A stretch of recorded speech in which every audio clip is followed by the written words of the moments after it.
Topic 7: Human Resource Management and Motivation. At the end of this topic, students will be able to explain the importance of human resource management and the challenges of human resource managers. Describe how recruitment, selection, training and evaluation contribute to placing the right person in a job. Outline the methods employers use to compensate and benefit employees. Discuss employee separation and impact of downsizing and outsourcing, and explain motivation theories. Employing the right man for the right job should be the motto of all successful organizations. Employee selection, recruitment, training, motivation, and retaining are a difficult process which require careful analysis. It is said it is more costly to hire and fire an employee than hire and retain him. Human resource is like any other resource which is scarce and precious and has to be properly handled with planning and implementation. Large organizations have their own human resource departments, and medium and small organizations may depend on recruitment agencies. Once recruited, to retain them requires special attention like proper compensation, improving skills through training programs, and keeping up the morale through motivation techniques. Once a good team of employees is formed, an organization can function with better efficiency and reach its goals and objectives effectively. What is the importance of human resource management? It is actually the function of attracting, developing, and retaining enough qualified employees to run a business successfully. Human resource managers are responsible for developing programs and creating a work environment that generates employee satisfaction and efficiency.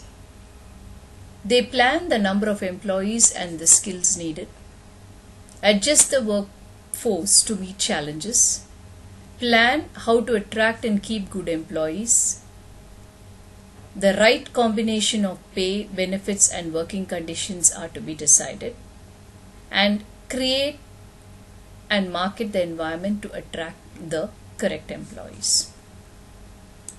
There are some challenges that are faced by the human resource managers.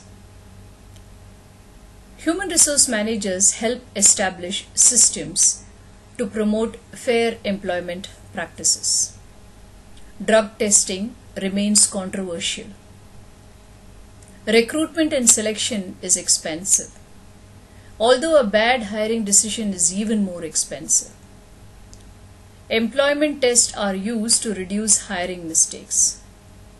Employment at will policies, which are being used more frequently, means the employment relationships can start or terminate at any time by either party for any reason. Profound changes in the makeup of the workforce or the labor force, shortage of qualified job candidates, changes in the structure of workplaces, employees' desire to balance work and personal lives, and the increasingly diverse employee population could be certain challenges faced by human resource managers. Recruitment and selection. Finding qualified employees, access both internal and external sources so that these employees are rightly identified at the right time. Then to recruit internally and to save money and boost employee morale, you can try to motivate that employee by either transferring him from one department to another which he feels he will work better, or to promote him from a position to another. Recruit externally through newspapers and trade magazines, radio and TV advertisements, college recruitment, employment agencies, job banks and job fairs. Use of employee referrals is also possible. This is another way of motivating existing employees. Human resource managers must follow requirements established by the federal and the state laws.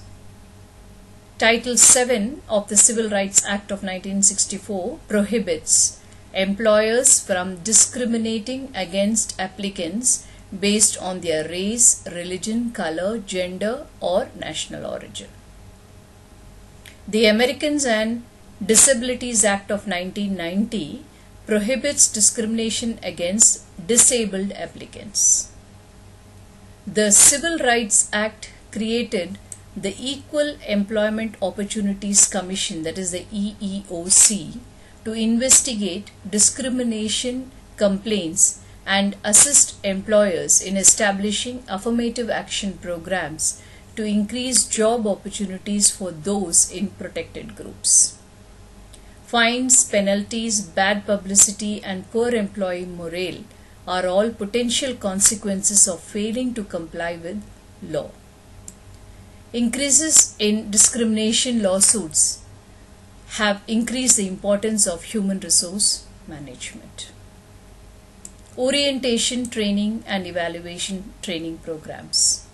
Employees are requesting more training to advance their skills. Training is a good investment from the employer's point of view, and it should be viewed as an ongoing process. Training is especially significant in the information technology fields. On-the-job training prepares employees for job duties by allowing them to perform the tasks under the guidance of experienced employees. Apprenticeships are a variation in which the employee serves as an assistant to the trained employee.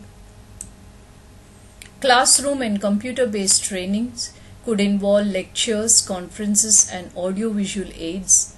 Programmed instructions and special machines can also reduce cost by reducing travel and employee time away from work, and can stimulate real-life work conditions, and frequently it uses internet, especially uses in help of managers for overseas assignment.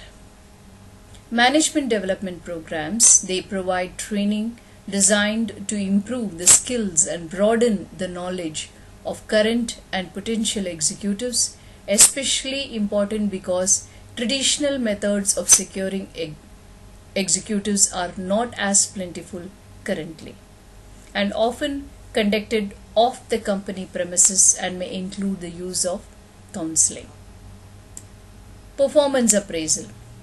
It is an evaluation of an employee performance by comparing the actual results with the desired outcomes based on information managers make and the objective decisions about compensation, promotion, training needs, transfers, or firing.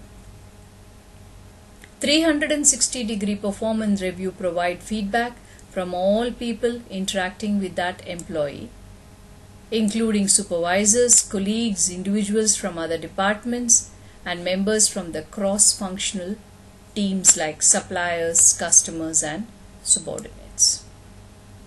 Compensation and benefits. Compensation.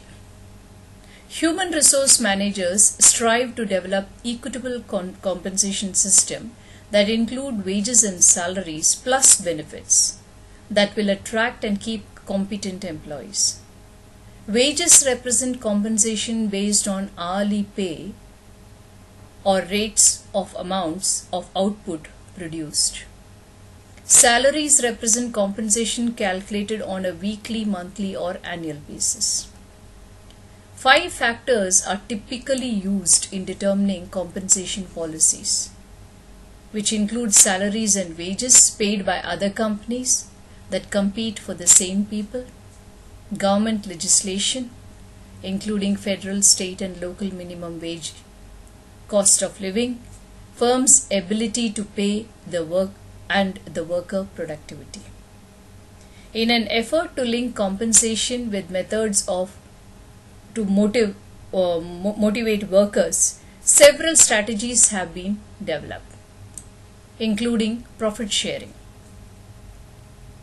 These are awards and bonuses based on company profits. Gain sharing. Awards and bonuses based on surpassing predetermined performance goals.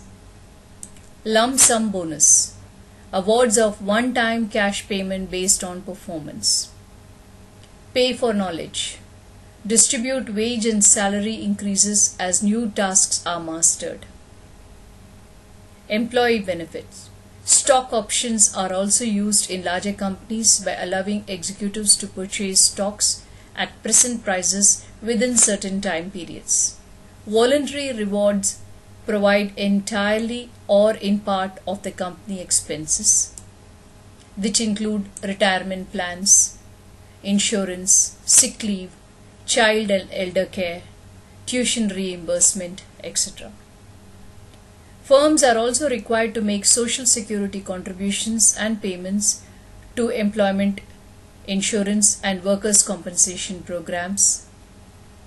Healthcare costs have also increased, and benefits which assist in retaining good workers is nowadays increasing, but it helps in the long range the organizations.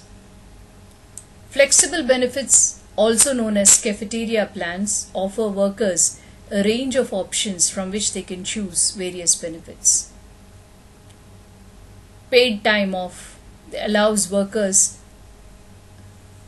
a bank of time to utilize as they wish for sick days, holidays, and vacation days.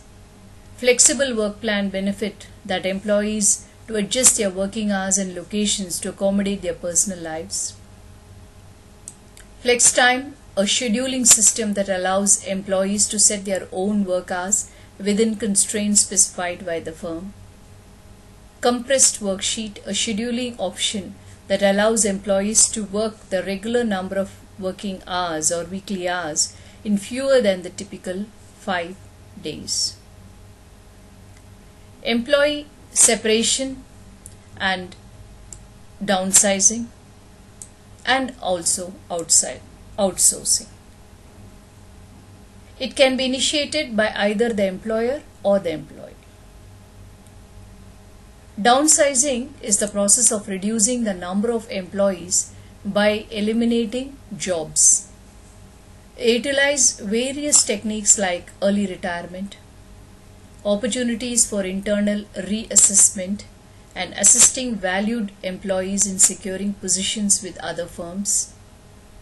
Downsize can happen due to various reasons. To reduce overhead costs, streamline the organizational structure, but the disadvantages could be losing valuable employees, reduced employee morale, and fear about job security eroding employee commitment and productivity. Outsourcing is a new scope.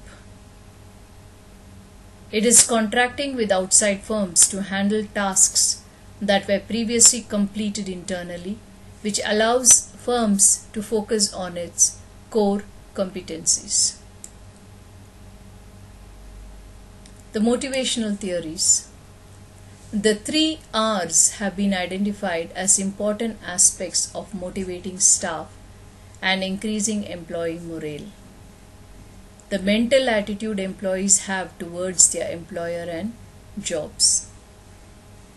The responsibility, the rewards, and the rights. Maslow's hierarchy of needs theory,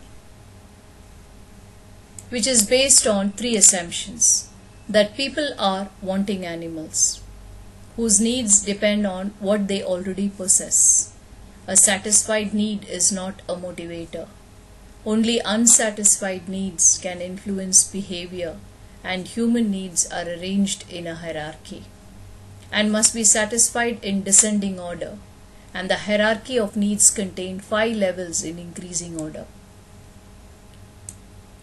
Physiological needs, also known as basic needs like food, clothing, and shelter. Safety needs, to be safe from harm and require security. Social and belongingness need, to be associated with groups. Self self-esteem needs to reach a particular status in life, self-actualization need, the peak in a career which is rarely achieved. Motivating employees through job design is also possible. Seeking ways to motivate workers by focusing on motivation inherited in the job itself. The first one is the job enlargement, a job design that expands an employee's responsibilities by increasing the number of variety of tasks.